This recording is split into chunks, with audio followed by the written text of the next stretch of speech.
thank you very much, Erica, and thank you, everyone, and welcome, and thank you for joining us here this morning. We want to take you on a journey from the present to the future. We have been in the midst of a series of bulletins and research that we're calling our Looking Ahead series, and we've released 4 of those bulletins. They're available on our website. You can see the specific link and web pages on that slide. But we have released 4, we've got 2 more, and this webinar is really designed to give you a quick kind of 1-hour tour of some of the key thoughts and findings in this series of bulletins.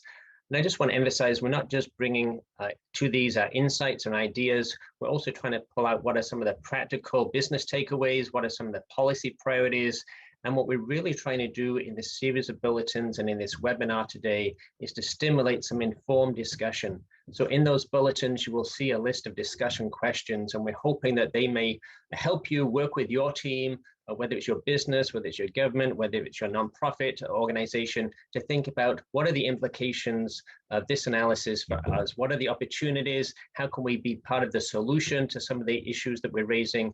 And we really want to encourage you to either look at those bulletins, review some of those questions with your team, or even to sit down and watch this webinar, which will be recorded, and to review it and discuss it with your team and think about what are the implications for our organization and for our role, and how do we move forward.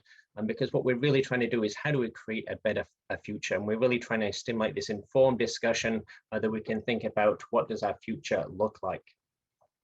So what we want to do today, I just want to begin by setting the stage for where we are. If we go back a year ago, and I kind of marked March the 13th as the date we went home, went to lockdown, we all started working from home, shopping online, and that was kind of when we had this COVID shutdown here in this region. And we were planning on the 16th of March to release our first Looking Ahead bulletin. And we just decided we have to pull this because people are concerned about the next 20 days and the next 20 weeks. They're not interested in looking at the 20-year horizon. So we paused that analysis, we paused that release. And I think just as we think about where we're going over the next 2 decades, we just need to take stock of, we've been through something fairly significant over the last year. This was a recession that was 10 times bigger than what we saw in 2008, 2009. So this is a fairly significant economic impact that we are recovering from. The recovery is well underway. If you're a member, you've been seeing us report on that in our Outlook presentations, in labor force survey updates. You see links there. And again, that's available to our members. But although the recovery is well underway, and employment, for example, in Nova Scotia is very close to what it was a year ago, it's very uneven. And so we've got some industries where employment is still 20% below what it was a year ago, some industries that are 20% above. So although the aggregate, we're getting close, it's a very uneven recovery by industry. And it's also uneven in terms of demographic groups, particularly the low wage and youth have been most adversely affected. And so we're in this bumpy recovery here. We are in this race between trying to roll out vaccines and the potential spread of variants, trying to keep stimulus funding going, and hoping that will sustain businesses who are fatigued and struggling to keep going in low demand, and people's willingness to continue to follow some of the protocols that we've had. So again, we're in this race here, and it's very important that we just think about this is the context in which we are now looking ahead. And so as we've been talking about the recovery, we've been emphasizing 4 key features, 4 key drivers that we think businesses and governments need to be building into their recovery plans and into their long-term thinking. And one of the key ones here is around the demographics, and that's going to be focus of today's session. A small, slow-growing market, aging population, all these issues we're going to talk about today. But because we have a small, slow-growing market, it's vitally important that we remain connected to the global economy. So many of our businesses from technology and resource industries depend upon those external markets because our internal market is too small. And so it's vitally important we understand how those supply chains are changing, being aware of how different new opportunities are growing as different countries recover at different speeds. And as everyone tries to stimulate their own national recovery, these buy national, buy American risks are going to be very present. What's also become clear and has been accelerated through COVID is this shift towards digitalization and automation. And so we've seen a greater increase in online shopping and e-commerce, people moving and investing in automation to help manage some of those health risks, but also to respond to our labor supply situation. And so an increase in remote work, an increased need for broadband access, this is something that's not going away. And so even if we don't see the need, if our competitors are investing in automation and new technology and digitalization, we need to be doing it not only to meet our labor force needs, but also to ensure that we remain competitive. And then the final aspect that we just want to emphasize is the whole sustainability. But governments are moving ahead with environmental policies, businesses and investors are moving ahead aggressively on this. So again, we have to be building this into our brand, building in this to our thinking and taking advantage of those opportunities to move to a more environmental and sustainable. And as we think about sustainability, it also then comes back to our demographics and ensuring that our growth here in this region is inclusive, a greater emphasis right now, of course, on diversity and inclusion. And we're going to touch on that as we go through this presentation. So that's an overview of kind of 4 key drivers that we think are important to think about as we move forward. But let's now focus in on what I want to talk about today, which is the demographics. And this is a quick outline of the different areas. I've got basically around 3 slides per section, other than the last one. And again, at the end, there will be time for Q&A. You can use the chat feature and you can post your questions in the chat as we go along, and we will take we'll try to address as many of those questions as we can. We've got over 400 people currently online on this session. So again, we won't be able to answer everyone's question, but we will do our best to respond to the biggest questions that are being raised. So let's begin and talk about Atlantic Canada's economic and demographic transition. So it's been fairly clear for a number of decades that economic growth has been slowing. You see this in these bars showing annual growth in our economy by decade. And although there's certainly some ups and downs, it's been interrupted by investment and economic cycles, most notably Newfoundland and Labrador with its oil and gas industry. This trend is apparent across the region. And it's apparent not just here in Atlantic Canada, it's apparent nationally, and it's apparent in many other advanced economies where slowing productivity growth and aging population are contributing to this slower for longer economic outlook. And we think this is going to continue in our projections. We have growth slowing in Atlantic Canada to about 1%, slower than the national pace because of our slower population growth. But again, this is a projection, and what we're not doing here is trying to forecast the future. We're trying to illustrate some fairly realistic scenarios that we can then think about, well, what if something was different? So again, as we go through this, we are really trying to think about what is really critical here and what are the key issues we need to think about. So given this slower for longer scenario, we also have industrial restructuring going on. So we've seen closures of mines, we've seen closure of some of our manufacturing plants, often resource-based, often in rural communities, often employ an older workforce. And then we've been seeing growth and expansion in technology firms and new industries, bioscience, aerospace, shipbuilding, digital technology, some of these other industries that tend to be more urban, a younger workforce, more technology driven, some of them resource-based, some of them not. And so we're seeing slower growth, but also this shift in terms of where we're seeing economic activity in our region, both by industry and by geography. And so for firms looking at this, if we really want to grow faster, there's certainly opportunities in this region, in our urban markets, to cater to an aging population, other opportunities for consolidation. But the overall message for the region, if we want to grow faster, if we want our firms to continue to expand, we have to be looking at opportunities outside of our borders and targeting some of those faster growing opportunities, helping our firms to scale up, to take advantage of export opportunities, and also as part of this, also ensuring the sustainable development of the natural resources we do have in our region. It's been a key part of our past, and that can certainly continue to be a key part of our economic development going forward. So that's part of the economic transition, this slowing growth, this change in our industrial base, but we also have a profound demographic situation happening. And this chart illustrates one of those key shifts. And since 2015, we have had more deaths, more people dying in this region than people being born. And so you see here this chart that's showing the number of births, less deaths for all the provinces as a share of population. And you see Atlantic Canada, we now have more people dying than being born. So this is a fairly significant shift. We can go back 30 years. We were not in that situation, but this trend towards more births to deaths is apparent across the country. Everyone is moving in this direction, but we have crossed this threshold where if we didn't have people moving to this region, our population would be shrinking. And so it's a fairly significant shift that we are seeing, partly reflecting low fertility rates, historically, outmigration of a lot of our young people, and so fewer births. And with that aging population and the aging cohort of baby boomers, we're seeing these trends in our region where more people are dying than being born. So this is a fairly significant shift. And what we are looking at as we built our projection model is, well, what does the future look like? Again, we're not trying to forecast this. We are trying to make some reasonable scenarios. And it's fairly obvious that although some of us might be in denial, we're all getting older every year. And most of us know people that have died over this past year. Most of us probably know, even if we're not continuing to expand our own family, we know people that have had babies, that are pregnant right now. And so it's fairly easy to make some reasonable assumptions about how this will play out as we move forward. And so we're really looking, as we go through this presentation, about different scenarios. And one of the key messages is if we want to change that outlook, we need to start now.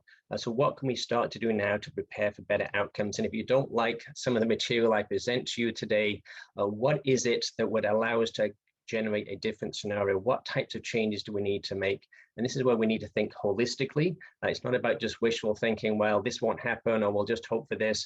We really want to stimulate informed discussion. And this is where economics and the work of APEC comes in by helping us to think through this in a systematic manner. So this is what we would see as our overall outlook for our population. We expect this shift from births to deaths to continue to track down. This is why our population growth has been slower than Canada. We've seen this shrinking thing, and this is what we expect to continue, a growing number of deaths relative to births. And so if we're going to sustain economic output, if we're going to sustain a fairly modest projection for economic growth that I just showed you a couple of slides ago, we are going to need to see people moving into this region.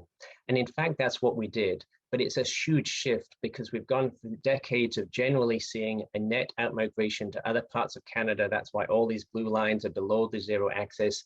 But in the last few years, as again, things have turned down in Alberta and less people moving out, but also as we've seen a ramp up in immigration programs through the provincial nominee program, through the Atlantic Immigration Pilot, we've seen this increase in net migration. We've seen our population grow. And then, of course, COVID struck last year. We've seen a drop in the number of people moving from other countries. And so, but our projection is that over time, this will certainly start to recover. And again, if we're going to sustain growth, we are going to need to find more people, and we'll talk about that in a bit more detail. So that's a key economic transition, a slower growth, industrial restructuring, more people dying than being born, and this need for in-migration on a net basis as we move forward. So let's talk about some specific aspects within this, and let's focus first on the aging population, and then we'll drill down to how that impacts our workforce in particular. So this is another huge demographic transition that we are seeing here in this region. If we go back to 1980 and we look at what's happened to our youth population, those aged 19 and younger, we've seen the number of youth halve since 1980. You see these blue lines trending down. At the same time, the number of seniors in our region has basically doubled since 1990, and which is shown here by the red bars as they increase. And again, we project the number of youth will continue to decline, but at a much slower rate than we've seen in the past. But the number of seniors, this aging population, will continue. And so this ratio of youth to seniors has gone from 4 youth to 1 senior in 1980 to today. We've got slightly more seniors than youth. And by 2040, we project we'll have 3 seniors aged 65 and over for every 2 youth here in this region. And so by 2040, we project almost 30% of our population will be 65 and over. So that's a huge shift that we are seeing in our demographic structure. But it's also important to emphasize that even though as the population ages, it's really aging most rapidly in these older age groups. So you see here in the blue, the 65 to 74, but this group of 75 and older, that population is going to double over the next 20 years. And so you see this increasing number of seniors in the 75 to 84 and increasing numbers in the 85 plus. Excuse me. So this has important implications. We expect that this aging of our population is going to boost our healthcare costs by about 27% over the next 2 decades, just because of this aging, without any other increases to healthcare costs. Just the aging is going to add 27% to our health costs. We're going to see greater demand for assisted living. Nearly 1 in 3 people aged 85 and older live in a collective dwelling. And when you look at the 85 population plus in Canada, about 1 in 5 of those, or almost 1 in 4 of those, are diagnosed with dementia. So we're going to see increasing needs for physical health care, for mental health care, and for different types of living environments as we move into this greater number of people in these older age groups. So an increasing demand for nursing homes or other care facilities. But this is not all a negative. We don't just want to emphasize kind of some of the challenges we might be facing. There's opportunities here, not just to provide care and to provide homes. Retirees today have about 44% a higher disposable income than seniors just 20 years ago. Seniors tend to spend more on trips. They're going to be traveling. They spend more on gifts. They spend more on charitable contributions, and they also volunteer more. They volunteer about 50% more hours than the rest of the population. And so again, we project as we move forward, we could have an extra 10 million annual volunteer hours by 2030.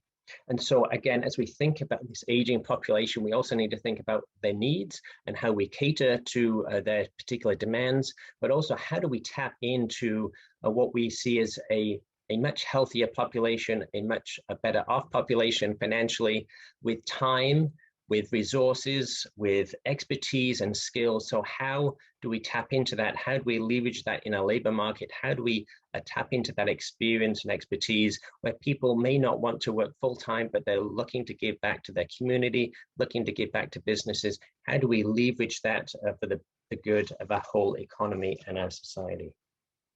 So that's what's happening at the older age groups. But as I mentioned, we're also projecting this decline in our youth population. So here you see some specific age groups and how that might impact different groups. And so we project in terms of school-age children about an 8% decline over the next 2 decades. So in principle, this means in aggregate, we'll need fewer schools and fewer teachers, but certainly that has not been the experience in recent years. We've seen a 60% increase 16% increase in the number of teachers between 2001 and 2016, despite a 20% decline in the number of children. So again, class sizes and changes will impact that. But overall, we're going to have fewer children to teach in our schools. And then if we look at the 18 to 24 age group, kind of the post-secondary typical type of education age group, again, we're projecting about a 15% decline in that source population, which would imply we're going to have fewer enrollments coming from Atlantic Canadians. And again, this is why this trend has been happening. This is why many of our universities and colleges have been reaching out to international students. For our universities as a whole, we've seen that international student enrollment rise from 5% to 25%. So again, as we look forward, there's important implications for our post-secondary education system, how we continue to respond to these challenges, how do we ensure that they have the enrollments and the fees that they need to sustain their operations, but also as we have fewer people in our workforce, there's greater need for continuing education, for skill upgrading, a greater need to have better skills matching. So again, as our economy shifts and restructures, a key need for post-secondary education to play maybe a different type of role or different priorities than maybe what we've seen in the past.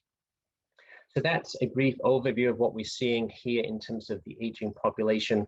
Let's drill down and look at that middle age group. We've looked at youth, we've looked at seniors. Let's think about what are the implications for the working age population. So let's go back to 1990, let's go back 3 decades. And the situation was then that for every 10 people retiring and leaving the labor market, we had 20 young people entering the labor market looking for jobs. And so if you're a young person, it might have been challenging because you're competing with a lot of other young people for those jobs. But as an employer, you had a lot of applicants, you had a lot of choice in terms of trying to choose the candidate with the best fit or the best qualifications for your particular business.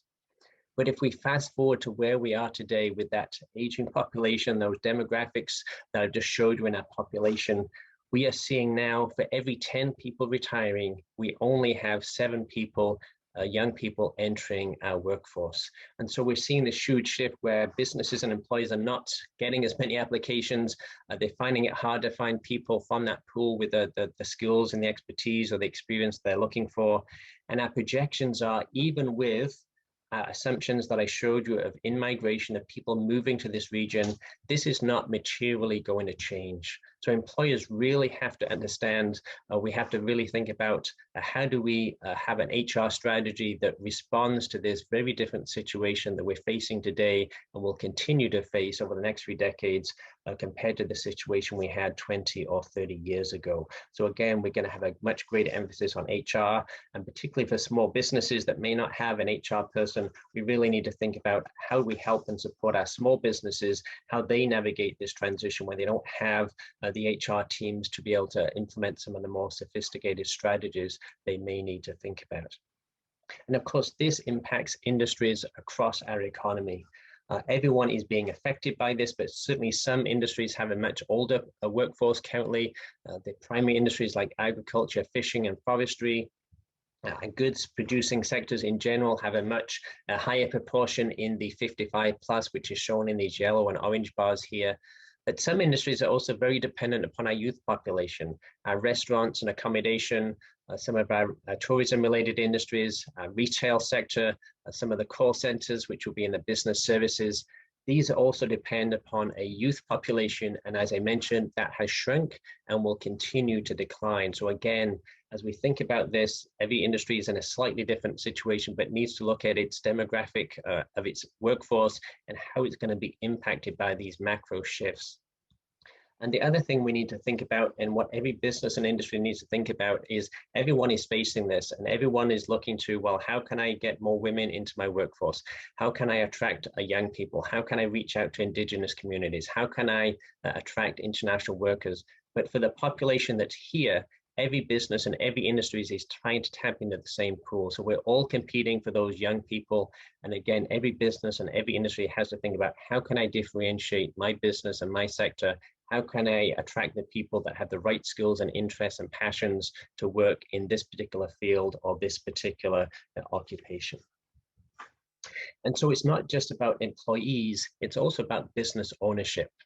We don't have full data on the age of all the business owners and all the private sector companies in the region. But if we just look at the self-employed, which would be a lot of the smaller businesses and the smaller self-employed owned businesses in the region, we see again this fairly age structure here where around 40% of the population are 55 and older.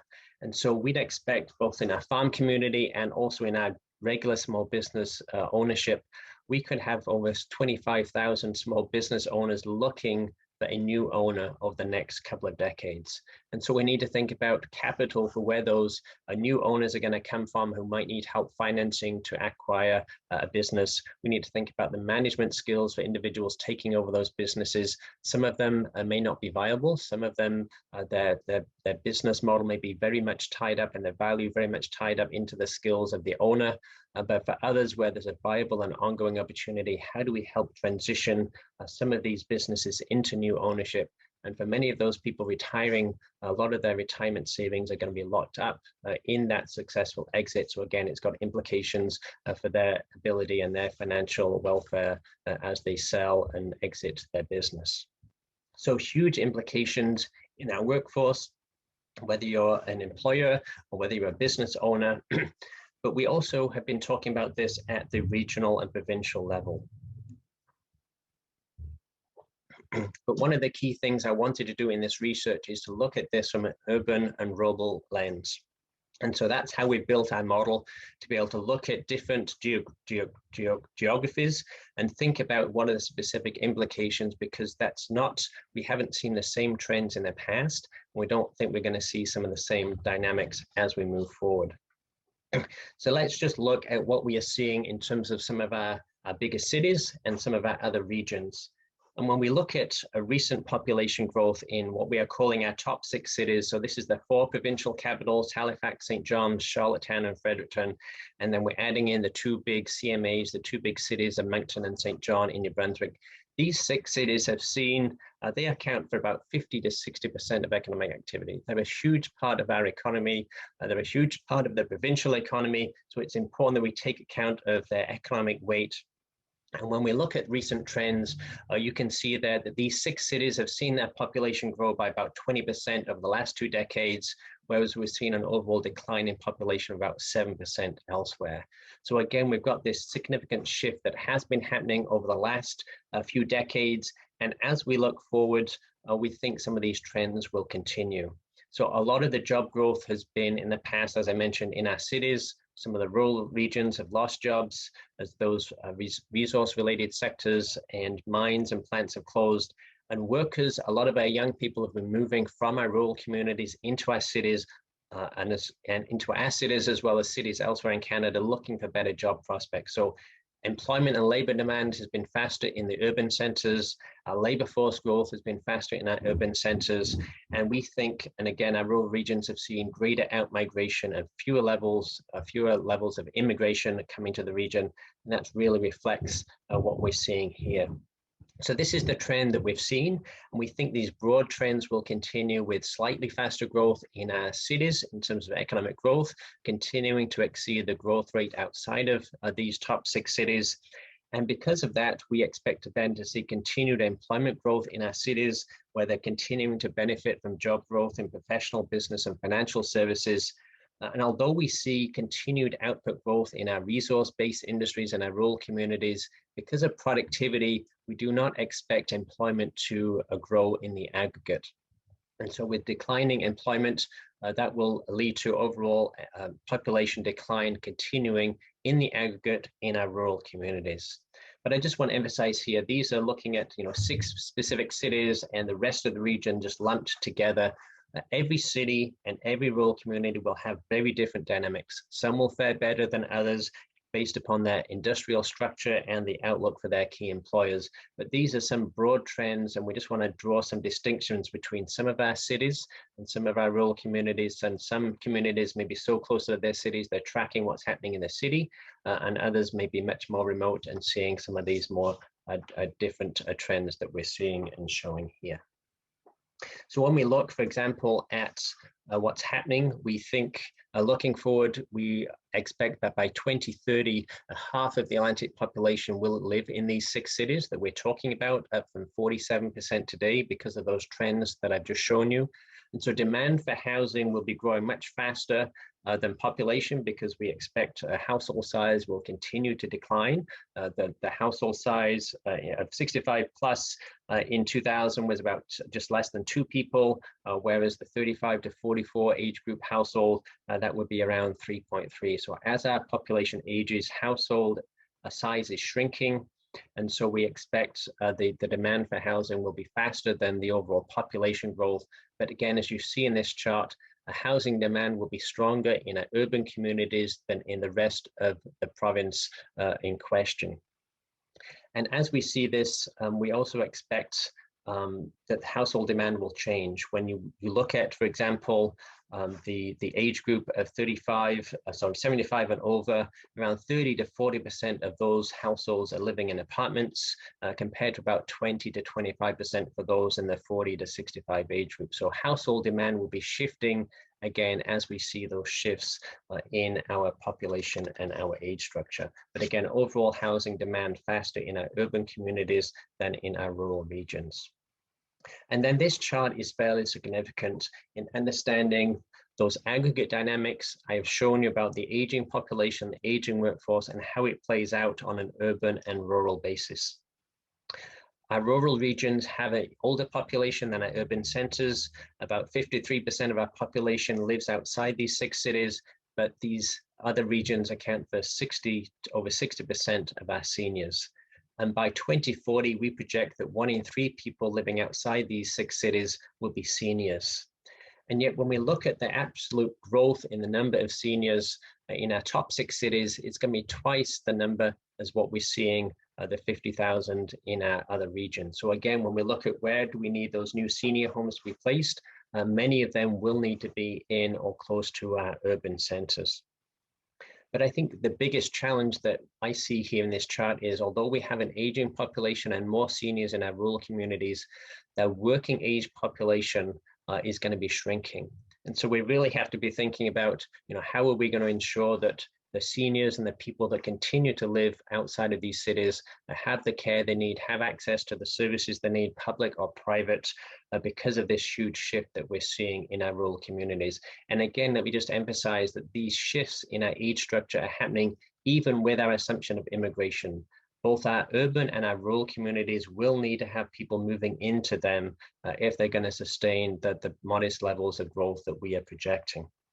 So again, when you look at different age dynamics, we think there's going to be more school children in our cities, but there's going to be a drop in terms of school demand outside of those 6 cities. And again, for those of you who are an employer, our rural regions are already challenged. I said in the slides a few ago, for every 10 that are retiring, we have kind of 7 or 8 in the region that are entering. In our rural communities, for every 10 that are retiring, only 6 young people are entering. So again, the labor force challenges are particularly acute in our rural regions and in those industries that are based in those communities. So that's an important dimension, understanding the geographic and urban-rural dimensions of our projections. So let's just think about, given this labor challenge, what can we do to respond and meet the labor challenge that we are facing? So here's our baseline projection for Atlantic Canada. This is this fairly modest growth rate. This is real GDP, a measure of total economic output in the region. We project that will be growing fairly steadily over the next 2 decades. But to meet that growth rate, we project, as I showed you in an earlier slide, we're going to need an increasing number of immigrants moving to this region. And so we estimate that we will need around 13,000 to 16,000 immigrants moving and staying in this region every year over the next 2 decades on average. And we have a range there just because it's very hard to forecast those interprovincial migration trends. So again, if we have fewer people leaving the region, more people moving, we'll be closer to the need for 13,000 immigrants. If we return to that net migration we've seen in the past, we're going to need even more immigrants moving to this region. But we also know that we don't retain all the immigrants that arrive. The 5-year retention rate currently for all immigrants to Atlantic Canada is about 70%. So 5 years after arrival, only 7 out of 10 immigrants that moved here are still here. And so let's assume that we can move that overall retention rate up to 75%, and not just after 5 years, but 75% permanently. Then we will need to attract 18,000 to 22,000 immigrants. So if we need to have 13,000 to 16,000 staying in the region, and we're going to lose 25% of them, then we're going to have to attract an even bigger number to get those targets. So again, this is the important role of immigration, but it's also an important role of attracting and finding ways to retain those people, that they're connected here. They want to not only come here, but they want to stay, raise their family, contribute to our economy, and contribute to our communities. And as we kind of move forward, we have seen, as I mentioned, different rates of immigration in our urban and rural communities. Outside of those top 6 cities, they've only accounted for about 1 in 5, about 20% of immigrants coming to the region. Going forward, we see an increasing per share will need to be in those other regions that will need to rise to about 40%. But what happens? What happens if we cannot reach these targets? What happens if we cannot attract the immigrants that we need? Then our economic growth is going to be slower. Businesses will not have the workers they need. They're going to have to turn down contracts. They won't be bidding on contracts. They're going to be relocating that work to other jurisdictions where they have the employees they need. So we project our overall economic growth rate, if there was no immigration at all, would fall by half. And you see here the drop, about $15 billion or 11% drop in our economic output in 2040, 2041, compared to this scenario, our baseline of those immigration numbers that I've shown you. And in our rural communities, if they don't attract the immigrants we need, we would see their economic growth actually stalling. So again, this is important for the region, but it's also particularly important for our rural communities. So people are a key part of how we sustain growth here in this region. But it's not just about people. So here's the baseline growth scenario that I showed you earlier, economic output projected to increase.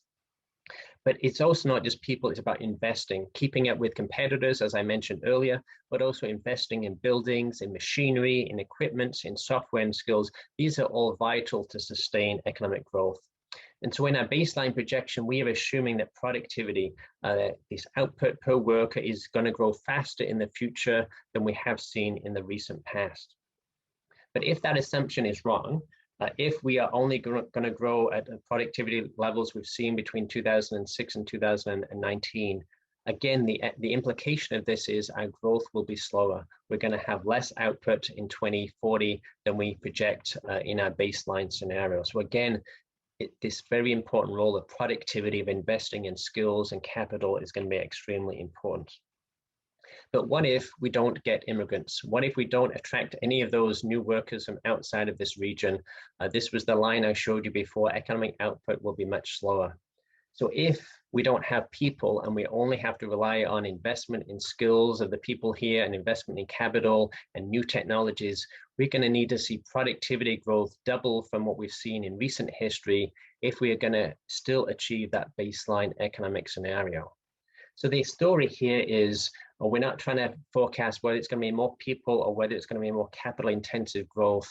But the story is we're going to need to invest and attract more people. We're going to need to invest in skills. We're going to need to invest in machinery and automation and digitalization and technology. And that mix will vary by firm and it will vary by industry. Some occupations are going to be easier to automate. Some occupations and some positions, firms are finding it much harder to attract workers. So again, that would be a prime candidate to use a technology solution if you cannot attract and find workers for those specific occupations. But this mix is going to be important. And so without these investments and without attracting people and investing in productivity growth through machinery and software and technology, we are going to see slower growth here in this region. But it's not just about attracting people from outside of this region. It's also important to think about the people who are already here, but are not fully participating in our labor market, not fully able to contribute to our economy. And so we project an increasing demand, that employment will increase by about 130,000 over the next 2 decades to sustain that economic growth that we talked about. And certainly an increase in immigration can be a contributor to that. But we're also assuming that labor force participation in the region will increase, because with our aging population, we would typically see our labor force participation decline because the people aged 65 and over and 75 and over are much less likely to participate in our labor market. So we are assuming that we're going to retain more of those, that we're going to find ways to increase our overall participation rate. So what are some of the sources of growth of people already here in the region? Certainly women have a lower overall participation rate than men. If we can achieve equality there, we can certainly add some extra workers to our current workforce. As I mentioned, older workers have a much lower participation rate. So again, if we could keep more of those people working longer, even if they're working part-time, that will add to our potential workforce. People with disabilities have a much lower participation rate than those without. So again, if we can find ways to accommodate and find ways to ensure that they can participate in our labor force, again, there's a large population there that is not fully participating right now that we could tap into. And then, of course, there's people in the region who are trying to work but are finding it much more challenging. Overall unemployment rate here in this region is much higher than in Canada as a whole in 2019. So if we could close that gap, if we could have more people working full year, we can have more people employed rather than looking for work and not able to find places where their skills are used, we can certainly increase our overall employment. But again, the specific communities that are particularly disadvantaged, the unemployment rate for Indigenous workers is much higher than that of non-Indigenous. And here we're going back to the 2016 census. So the unemployment rate in 2016 for the region was about 12%. It's come down to closer to 9% by 2019. But for specific groups, Indigenous workers, for specific minority or racialized populations, the unemployment rates are much higher. So again, if we can reduce and eliminate some of those barriers to allow a higher proportion of those to participate on an equal basis, we can certainly tap in and find workers here in this region. So again, this issue around diversity and inclusion is important. It's important for social reasons. It's important that everyone can participate in an economic and social growth, but it's important not just for the economic imperative, it's also important from social reasons as well. But many of these issues are long-standing. It's not that you can just pull one simple lever and you're going to suddenly change one of these metrics that we've shown here. And so we really need to think about what types of policies and strategies by business and government are going to be required, what types of changes are going to be required to help ensure greater inclusion and equality in some of these different population groups. So that's a fairly comprehensive look at our labor force and our challenges and economic growth.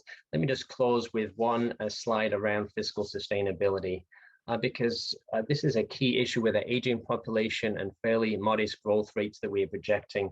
And we are still finalizing some details of our fiscal projections. So I'm just going to show some aggregate slide and dynamics here for the maritime region as a whole. In our fourth bulletin, we'll have more details on this, where we've kind of finalized and fine-tuned some of those metrics. But I just want to highlight some of the key findings that we're already seeing from this. And so again, with our aging population and relatively fast-growing healthcare costs and relatively modest growth, which means relatively modest growth in our revenues, we would project that we're going to facing increasing fiscal pressures here in this region. So we project that expenses based upon recent trends and no policy changes, we will see those overall costs and expenditures growing faster than our revenues. So we expect then a growing fiscal deficit, which means a growing debt here in this region. We've seen growth in revenues of around 3 to 4%, but we're seeing growth in healthcare spending much higher than that. And again, you've got that aging population that will add to that. But most of the pressures in healthcare are coming from underlying costs. They're not necessarily coming from the aging population per se. So obviously, this is not going to be a sustainable trajectory. What types of things can we look at? Certainly higher taxes is one option, and that will certainly close that gap and help us maintain a better fiscal situation, but it doesn't change the underlying dynamics unless we continue to increase our taxes. And again, we have to remember our tax rates here in the region are already relatively high. So a key strategy is really to how do we either grow the economy at a faster rate so those revenues grow faster, or can we slow down the growth in those healthcare costs through different means? And again, that will certainly have some benefit if we can change that growth rate in our healthcare costs relative to revenues. That is going to be the key strategies for long-term fiscal sustainability. So again, there's different policies we can think about. We might need a combination of policies. Growing the Canada Health Transfer, it's so small and it's not going to necessarily be big enough in itself to make that change. Increase in federal transfers, again, will help, but will not change those underlying dynamics. So we really have to think carefully about what does our economic future and fiscal future look like, and what types of changes do we need to think about now that will change some of these parameters so that we achieve a better income as we go forward. So again, as I mentioned, this is just kind of the highlight, a key message that will be coming out, but we will be sharing more details of that in our final bulletin. And so we are going to now have some time for Q&A. I know there's been some comments being posted in the chat. This is the time, if you have a question, to post those questions in the chat. But again, I just want to encourage you to think about I hope today you've seen some opportunities. You've seen some growth opportunities. You've seen some opportunities where you can be part of the solution to aging population, to fiscal sustainability, to the different growth dynamics we're seeing in urban rural communities. But also there's probably some implications around labor force and other things that you as an organization or a business or a government agency need to think about. So again, I'd encourage you to watch this webinar with your colleagues. I'd encourage you to look at those bulletins and the discussion questions and start to have a dialogue around, okay, what does this mean for us? What are the opportunities that we can pursue? How do we need to be thinking about creating for our own organization a better outcome as we move forward? So with that, I'll conclude, and I'm going to hand over to my colleague, Patrick Brannan, who's going to moderate the Q&A for this session.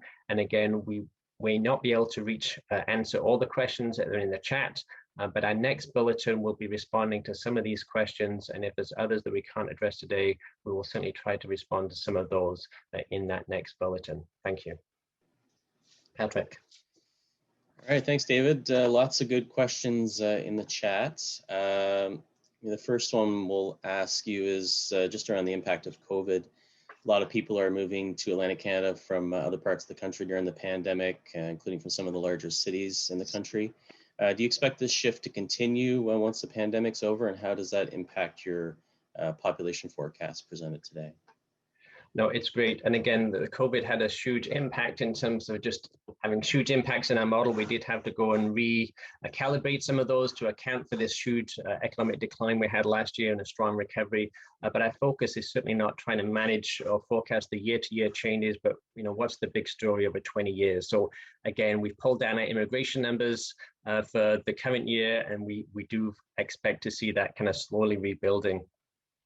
But I think what we've also heard and we've seen is people are moving here, they're buying houses here, they're moving here.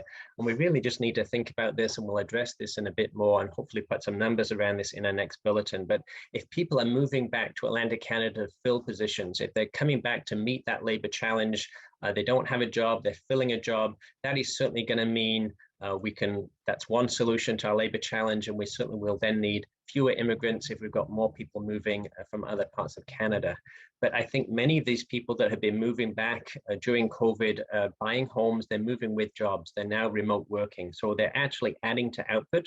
They're adding to basically our service exports because they're being paid from Ottawa, they're being paid from Toronto with their employer. So they're moving back here, and they're adding to spending here, they're adding to the population growth, but they're not actually going to help us meet our labor challenge. And in fact, because they're coming here with incomes and they're spending, they're growing our economy, but they're going to be eating out at restaurants, they'll be going to entertainment, they need doctors, then they're going to need to get their haircut. They're actually going to increase our demand for workers because we're going to have more of those community-based jobs required to service those. So it's a good thing in terms of growing our economy. Whether this is going to be sustained or whether we're going to continue to see people moving back as COVID ends, because people say, well, I can work remotely now. I can buy a house in Atlantic Canada for cheaper than I currently have in Ontario. We might continue to see that, but whether we see it at the same level as we've seen over this past year, it's hard to know, but we'll be looking at some of those numbers fairly closely. And again, I hope to have a few more specific metrics around that in our next bulletin. Okay, great. A couple of questions around retention. What can we do to improve measures to help immigrants stay in the region? One of the barriers is potentially taxation. As also mentioned around retaining international graduates. Could we set more ambitious goals there? What are the things that we can do to improve retention in Atlantic Canada? No, it's a great question. That's why I put so much emphasis on that. Is a key metric for us in this region. And typically in the past, we've not done very well on that. We're certainly seeing some improvement, I think, through the Atlantic immigration pilot and trying to tie the employer in and trying to make sure there's a settlement strategy to help ease that transition. there's probably a few points to make here. One is in terms of our attraction and making sure that we are attracting the people who are most likely to stay. So if you're attracting someone, again, most of our immigrants go to big cities. So if we're attracting someone who's living in a big city, if they're moving to a rural part of Atlantic Canada, is that going to be the right fit for them? Or are we attracting people from smaller communities and rural communities and resource-based industries in other countries? And so it's a fairly similar transition moving from their country to this country. So thinking about the people we're attracting, and are we attracting the people with the right skills and the right potential that they're more likely to settle here in this region. I think a second key point is thinking about families.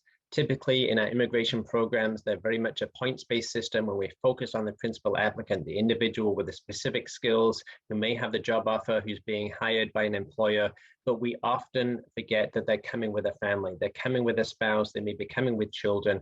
And if their spouse, from our research and interviews we've done in the past, if their spouse is not able to find work, if they're in an occupation where they can't get their credentials recognized, if their language skills don't allow them to fully integrate and participate in the labor market, then that family may not stay, not because the worker isn't a good fit, but because their family has not been able to integrate. So I think we really need to take a more holistic approach, thinking about the family. How do we integrate our family? How do we ensure we have welcoming communities? How do we help people make that transition? I moved to this region over 20 years ago from the UK. It's a fairly similar culture. I'm English speaking, I'm working in an English speaking environment. However, there's still a transition from the UK culture to Canadian culture, different terminology. But when you're coming from cultures that are very different, how do we help people navigate that, understand it, and make the right choice before they move, and then connect them to the job market, connect them to our communities as they move forward. And again, with our graduate students who are coming here to study, they've already made some of that transition. They've already seen what life is like here. They've already made some of that transition. So again, how do we connect them with the jobs where they want to stay and contribute to life here, rather than see them go back to their own country or see them move to other parts of Canada? How do we build better connections with employers, and how do we help them transition and utilize their skills? Because as I mentioned, we are going to need more people as we move forward. Yeah, so just on that, a few questions just around increasing our population, a greater emphasis on encouraging more births. Quebec has policies to support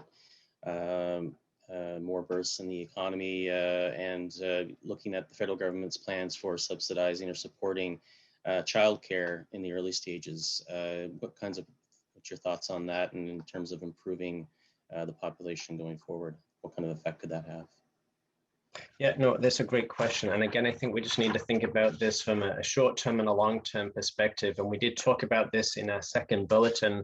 For example, if you want to prevent our youth population from declining by 2040, we need a 50% increase in our fertility rate. So we have to have double the number of children per childbearing women to achieve that. And so again, when you think about, okay, if we can increase the birth rate, it's going to take 20 years before that starts to impact our labor market. So again, it's not a short-term solution. It's not something that we shouldn't necessarily encourage or facilitate, but again, it's not going to change the dynamics in that 20-year period I've been focusing on. So we really need to think about what is the problem we're trying to solve here, and is this the right tool? So certainly we've seen a decline in fertility rates, we've seen a decline in a birth rate. So again, if we want to have more women working in the workforce, we also need to be careful we're not then inadvertently leading to a lower birth rate as well. So how do we allow that transition, allow men and women to fully participate in the labor market, to raise their families? And again, I've not seen enough research to look at the best way to support that, but how do we support families, raising kids, given the time and the cost that requires? How do we help people find a better work-life balance to be able to invest in their families and be more comfortable, maybe having more children than they might have 10 or 20 years ago? So it's certainly an important discussion to think about. Okay, that's great. Thanks, David. Just around migration, in the past, a lot of the migration to the region has, there's been a lot of out-migration of younger people, but in a positive migration of people of retirement age, and that continues. What's that mean for the region? Is there anything we can do to improve attraction of younger people into Atlantic Canada? Well, again, I think we need to think about we've typically lost a lot of our young people from our rural communities to our urban centers, and then we've lost people from the region as a whole to other parts of Canada. And again, I think part of it goes back to we've got a very small economy. We've got a very small overall labor market, and if you're looking for career advancements, the number of people in the federal system is much smaller than being in Ottawa. So typically, if you want those opportunities, you might be moving to those bigger, larger labor markets. We can't change those. We're not going to be a Toronto. We're not going to have that many people in our labor market. However, with remote work, there's certainly more opportunities. So can we attract and retain some of those people that have gone to work, for example, in the federal government in Ottawa? Could they now be employed and remain here in this region? So can we attract them through technology? I think that's a key thing. So where you can work remotely, is that a way where we can better ensure that we have individuals who want to work here?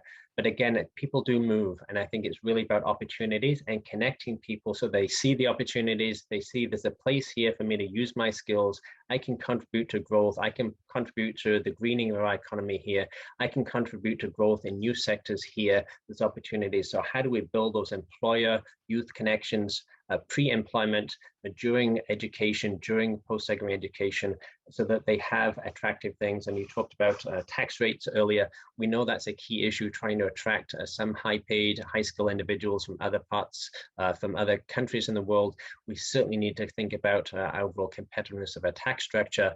But given our fiscal pressures, I think it's going to be hard for us to make any major changes on that. So what can we do to facilitate some of those youth to employment transitions, that people are finding opportunities here and not just moving out because they don't see those opportunities? Because as I've shown, there's going to be lots of need for young people in this region. If we want to grow, there's going to be lots of economic opportunities here for our youth.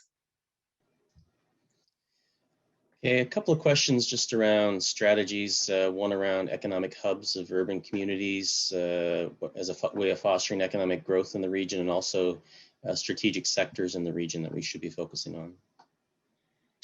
No, that's a great question. And again, in terms of hubs and clusters, I've never been a key proponent of the broader cluster model. We just don't have the economic mass and the concentration in many of our communities here that you might see in some of those other centers. So, but again, there's value in co-location, there's value in having a number of firms in our sectors, but typically our clusters have had one big firm or a smaller number.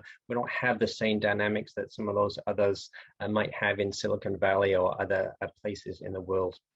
But certainly there's value in that if we can really build upon where we're already seeing growth. I think it's very hard to create those clusters from nothing. We really want to see is how can we scale up existing firms? Where we have a concentration of firms in a certain sector, how do we facilitate that economic transformation? And if we look at our overall economy, there's going to be challenges around globally, around the greening of the economy. How do we help ensure that we've got firms here that can respond to that? There's certainly strategic needs in how do we create a more sustainable economy here? An aging population. As I mentioned, we are ahead of Canada in this strategy in terms of our demographics. What are the solutions that we can think about in terms of healthcare, in terms of aging, that would allow this region to maybe develop solutions that can then be used elsewhere? We're an ocean, surrounded by ocean. So again, how do we utilize our ocean-related industries?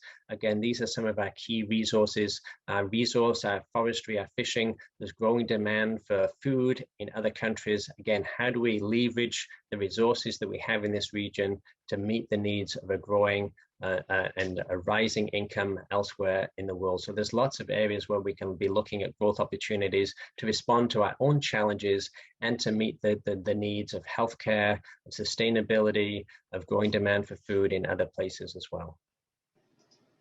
All right, that's great, David. I think we're out of time for questions. Thank you. Well, that's great. So thank you, Patrick, very much for moderating that. Again, if there are other questions, we have a copy of the chat. We will try to potentially respond to some of those questions in our next bulletin, where we'll talk a bit more about COVID, talk about how immigration is going to be changing the diversity mix in our region. So again, I just want to thank you all for joining us today.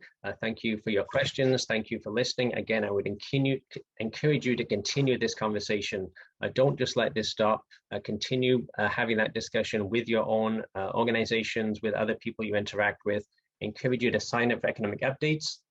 I encourage you, if you're not a member, to think about joining APEC, becoming a member to benefit from the publications we provide, but also to enable us and support us to be able to produce and share this type of research that we've shown today. So again, thank you for our existing members, thank you for our patrons, and our next event, as we mentioned, is our major projects webinar. So again, I encourage you to visit our website and to sign up for that. So again, thank you very much for joining us today. We hope this has been useful.